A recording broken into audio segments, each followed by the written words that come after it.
오늘 우리가 읽어본 요한복음의 말씀, 오늘 한 달 동안 우리가 요한복음의 말씀을 읽을 텐데요. 여러분, 요한복음은 정말 여러분 참 은혜가 됩니다. 요한복음이 사복음서 중에서 가장 늦게 기록됐거든요. 가장 먼저 기록된 건 마가복음이고, 그 다음에 누가복음, 마태복음, 마지막에 요한복음이 기록이 되었는데, 그래서인지 요한복음의 말씀이 가장 신학이 깊고, 신앙도 굉장히 깊은 신앙이 담겨있는 말씀이 요한복음이에요. 제가 많은 분들이 저에게 어떤 말씀을 읽으면 좋을까요? 하면 제가 잠언을 추천하고, 또 어떤 말씀을 읽으면 좋을까요? 물으시는 분들에게는 꼭 요한복음을 읽으시라고 추천을 자주 드립니다. 요한복음을 이번 한 달 동안 읽을 때 요한복음 말씀을 통해서 여러분이 깊은 신앙의 깊은 생수를 마시는 그런 은혜의 시간이 되셨으면 좋겠습니다. 자, 특별히 1장은 또 특별히 중요합니다. 특별히 혹시 이단들이 여러분에게 와서 이런저런 시험을 성경 말씀을 펴가면서 여러분들의 신앙을 이렇게 흔들 때 요한복음 말씀이 참 유용합니다. 제가 고등학생 때 한번 이 얘기 드렸던 것 같아요. 고등학생 때 여호와 증인이라고 하는 이단이 찾아왔습니다. 이제 학교 가려고 지하철역에 이렇게 서 있는데 여호와 증인이 온 거예요. 둘이 짝지어서 왔어요. 저한테 학생 교회 다니라 그래서 내 교회 다녀요 그랬더니 성경을 이것저것 펴더니 예수님은 사람이 아니야, 저기 신이 아니야, 막 그런 얘기를 하더라고요. 마리아에서 태어난 그냥 사람이야, 그런 얘기를 하더라고요. 여러분, 여호와 증인은 예수님을 성자 하나님으로 받아들이질 않습니다. 그게 여호와 증인이에요.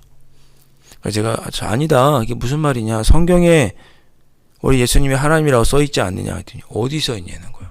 요한복음 1장을 제가 피고 가르쳐줬습니다. 1장 1절 보시죠. 태초에 말씀이 계시니라. 이 말씀이 하나님과 함께 계셨으니 이 말씀은 곧 하나님이시니라. 여러분 잘 동그라미 치고 기억해 두십시오. 태초에 말씀이 계셨다고 그랬죠. 그 말씀이 곧 하나님이라고 그러셨습니다. 1장 1절에 기록되어 있죠. 말씀은 곧 하나님이에요. 2절에 보면 그가 태초에 하나님과 함께 있었고, 3절에 만물이 그로 말미암아 지은 바 되었으니 지은 것이 하나도 그가 없이는 된 것이 없느니라 그랬습니다. 태초에 하나님이 언제인지 모르지만 하나님이 계셨어요. 그 말씀이 하나님과 함께 계셨고 그 말씀은 곧 하나님이에요. 그 말씀은 하나님과 더불어 함께 있으면서 3절에 있는 대로 창세기 1장 천지 만물을 창조하시고 지으실 때 함께 하셨어요. 그렇죠? 1, 2, 3절이 그걸 보여주고 있습니다. 그리고 14절에 가면 그 말씀이 어떻게 돼요? 14절에 육신이 되었다 그랬습니다. 말씀이 육신이 되어서 우리 가운데 거하셨어요. 그분이 누구세요? 예수 그리스도죠.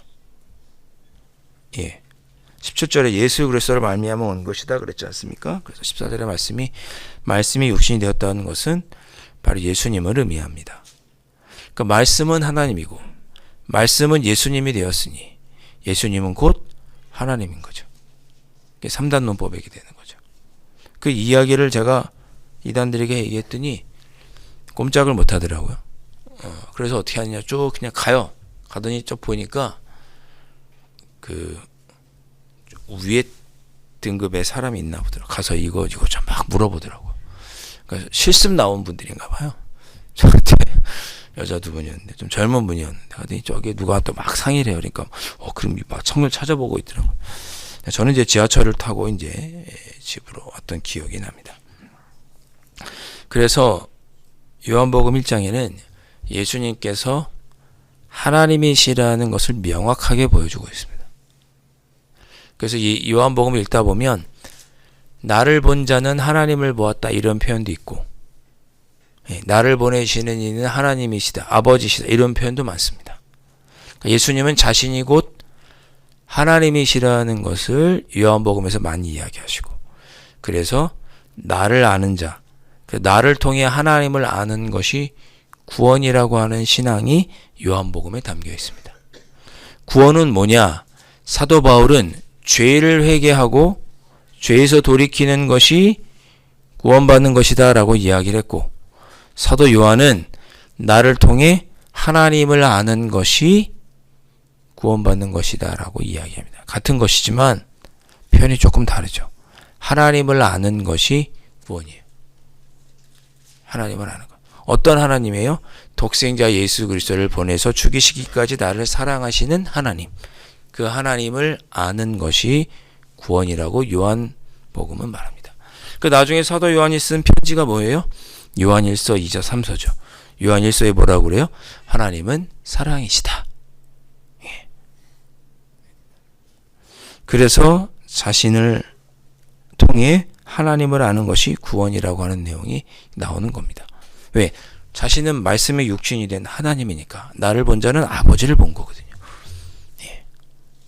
나중에 물어볼 때, 빌립이 물어볼 때 다 이야기해 주시죠. 그런 내용이 이제 요한복음 1장에 담겨 있습니다. 그걸 증언하러 온 사람이 누구냐? 6절에 있는 것처럼 요한. 사도 요한이 아니고 세례 요한이죠. 세례 요한입니다.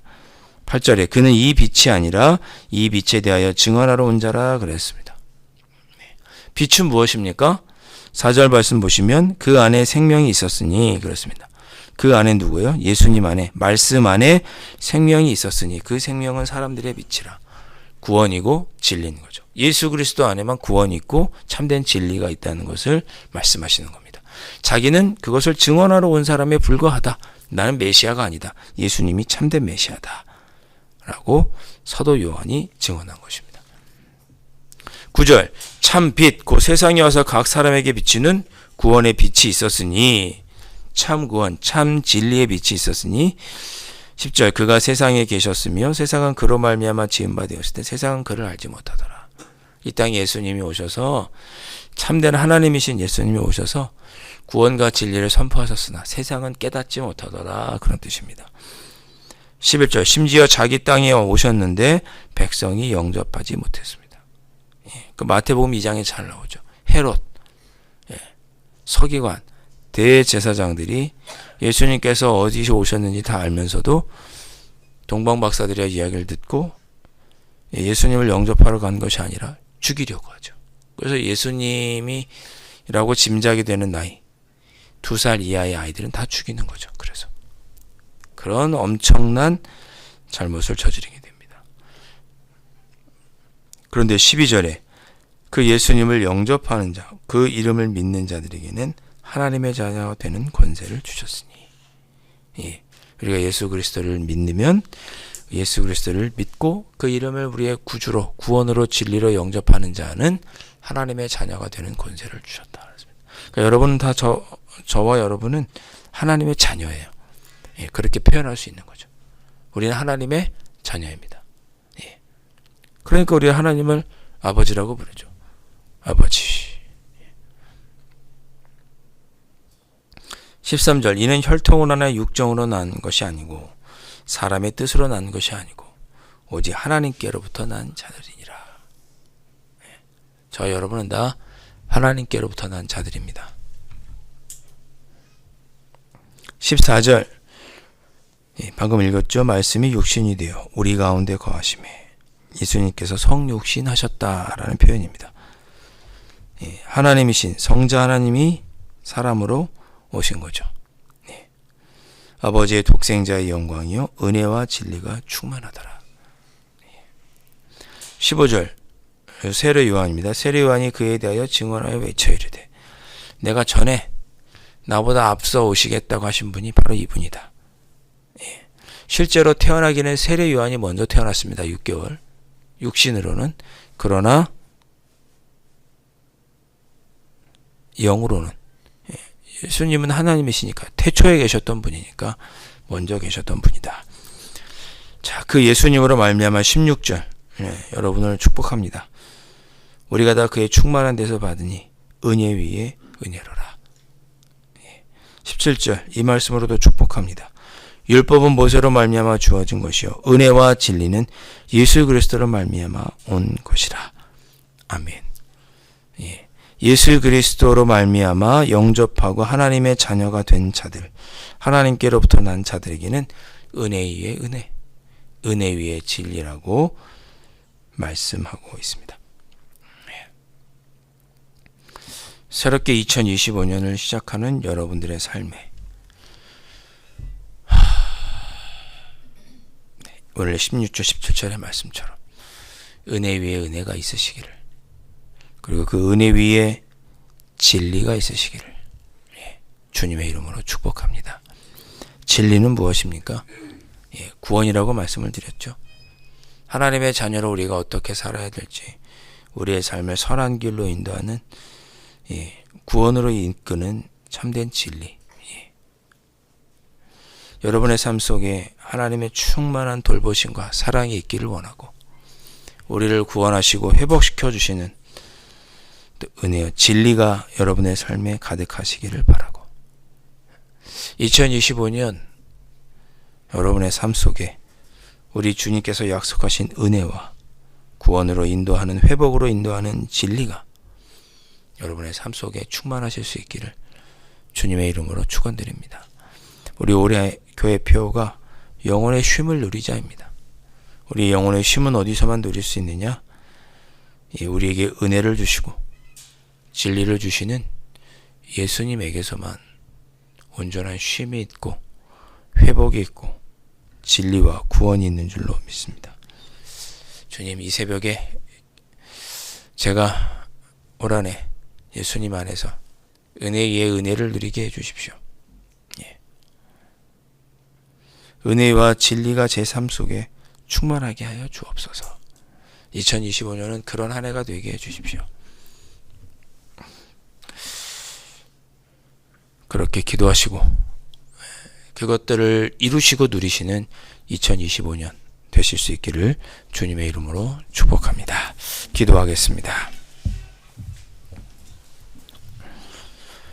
아버지 하나님, 예수님을 우리의 구주로 영접하는 자는 하나님의 자녀라고 약속해 주셨고, 그 하나님의 자녀인 우리들의 삶 속에는 은혜 위에 은혜요, 은혜와 진리가 충만할 것이라고 주님 약속해 주셨습니다. 2025년을 시작하면서 이 말씀을 붙잡고, 이 말씀이 우리에게 허락하고 약속하신 대로 은혜 위에 은혜, 은혜와 진리가 충만한 2025년을 살아가는 저희들의 삶이 될 수 있도록 아버지 하나님 복을 내려 주옵소서. 귀하신 예수 그리스도의 이름으로 간절히 기도하옵나이다. 아멘. 하늘에 계신 우리 아버지, 아버지의 이름을 거룩하게 하시며 아버지의 나라가 오게 하시며 아버지의 뜻이 하늘에서와 같이 땅에서도 이루어지게 하소서. 오늘 우리에게 일용할 양식을 주시고 우리가 우리에게 잘못한 사람을 용서하여 준 것까지 우리 죄를 용서하여 주시고 우리를 시험에 빠지지 않게 하시고 악에서 구하소서. 나라와 권능과 영광이 영원히 아버지의 것입니다. 아멘.